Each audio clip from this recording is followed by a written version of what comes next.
Hello everyone, আপোনালোকৰ যিসকলে ADRE 2.0 pass কৰিব নোৱাৰিলে that means ৰিটেনত কোৱালিফাই কৰিব নোৱাৰিলে তেওঁলোকে ভাবি আছিল যে ADRE 3.0 নতুন এডভাৰটাইজমেন্ট ওলাব নাই বা যিসকলে নতুনকৈ গ্ৰেজুৱেচন কমপ্লিট কৰিলে বা যিসকলে হাই সেকেন্ডাৰী পাস কৰিলে নতুনকৈ তেওঁলোকে ভাবি আছিল যে ADRE নতুনকৈ আকৌ এডভাৰটাইজমেন্ট দিব নাই তো তাক লৈ আজি মুখ্যমন্ত্ৰী ছাৰে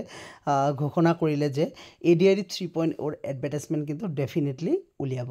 তো কেতিয়া দিব মুখ্যমন্ত্ৰীৰ মই ভিডিও ক্লিপটো আপোনালোকক দেখুৱাম তাৰ আগতে কৈ ল'ব বিচাৰিম যে ADRE 3.0 নতুন এডভাৰটাইজমেন্ট অহা নৱেম্বৰ মাহত দ্যাট মিন্স 2025 চনৰ নৱেম্বৰ মাহত এডভাৰটাইজমেন্ট মুকলি কৰা হ'ব ADRE 3.0 গ্ৰেড 3 আৰু গ্ৰেড 4 দুটা ভ্যাকেন্সি থাকিব লগতে আসাম পুলিচৰ কাৰণেও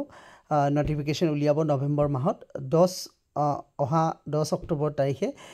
ADRE 2.0 এপইন্টমেন্ট দিয়া হ'ব নিযুক্তি পত্ৰ দিয়া হ'ব আৰু তাৰ ঠিক পিছে দ্যাট মিন্স নৱেম্বৰ মাহত নতুন এডভাৰটাইজমেন্ট মুকলি কৰি দিয়া হ'ব এটা প্ৰিপাৰেচনৰ সময় কোনখিনি আপোনালোকৰ কাৰণে ভাল হ'ব তাকে ক'ব বিচাৰিম চাওক যদি আপুনি ADRE 3.0 ক্ৰ্যাক কৰিব বিচাৰিছে তেতিয়া হলে কিন্তু অলপ কিন্তু ষ্ট্ৰেটেজি চেঞ্জ কৰিব লাগিব কাৰণ আপুনি শিকিব লাগিব যে ADRE 2.0 কোন ক্যান্ডিডেট সকলে ক্লিয়াৰ কৰিব পাৰিলে সেই ডেটাখিনি কিন্তু আপোনাৰ হাতত থাকিব লাগিব যে ADRE 2.0 ৰিটেন কোৱালিফাই কৰা ক্যান্ডিডেট সকলে কিমান দিনৰ পৰা প্ৰিপাৰেচন চলাই আছিল সেই ডাটাটো যদি আপোনালোকে চাই তেতিয়া দেখা পাব তেওঁলোকে কিন্তু মোটামুটি 1.5 বছৰৰ পৰা প্ৰিপাৰেচন কৰি আছিল যদি শৰ্ট টাইম প্ৰিপাৰেচন কৰিছে আপুনি 3 মাহ 4 মাহ তেতিয়া কিন্তু আপোনাৰ কাৰণে ADRE ক্ৰ্যাক কৰাটো কিন্তু খুব অসুবিধা বিষয় হৈ পৰে কিয়নো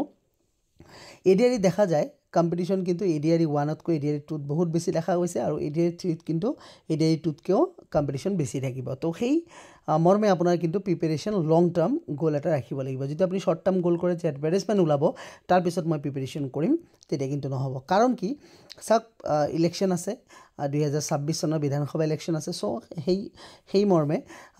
হয়তো এনেকৈ হ'ব পাৰে ইলেকশনৰ পিছত এক্সাম হ'ব পাৰে বা এনেকৈ হ'ব পাৰে ইলেকশনৰ আগত এক্সাম হ'ব পাৰে ঠিক আছে তো সময় কিন্তু আপুনি বিশেষ এটা সময় নাপাব কিন্তু এডভাৰটাইজমেন্টৰ পিছত ঠিক আছে আৰু এডভাৰটাইজমেন্টৰ পিছত হেনেকে পঢ়াও নহয় ঠিক আছে কাৰণ কি ইউটিউব কক বা ফেসবুকত কক সেইবিলাক আলোচনা হৈ থাকে যে এক্সাম কেতিয়া হ'ব এক্সাম ইমান দিন হৈ গল হোৱা নাই তো নেগেটিভ চিন্তাবোৰ হৈ থাকে তো এডভাৰটাইজমেন্টৰ আগত যদি আপুনি নিজকে সাজু কৰি ৰাখে তেতিয়া কিন্তু আপোনাৰ সেই ভয়টো কিন্তু নাথাকিব ঠিক আছে আৰু কম্পিটিশনৰ ক্ষেত্ৰতো কিন্তু আপুনি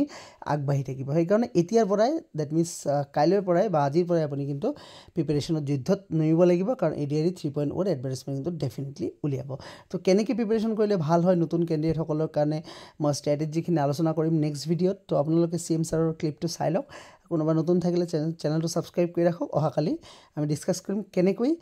আগবাঢ়িলে আপুনি মানে গোলত গৈ